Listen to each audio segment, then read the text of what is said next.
In front of me is Xiaomi 14T Pro, and today I would like to show you how you can apply Apple layout on this Android. Begin by opening Play Store and downloading free app called Launcher OS from Launcher Studio.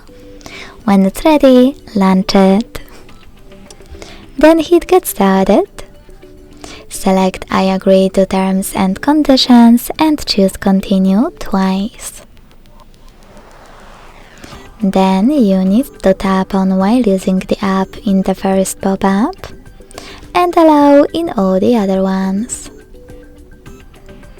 Finally, adjust all of those options however you want to. Hit Set as Default and tap on Launcher Pro to apply it. As you can see after that, mine was successfully applied.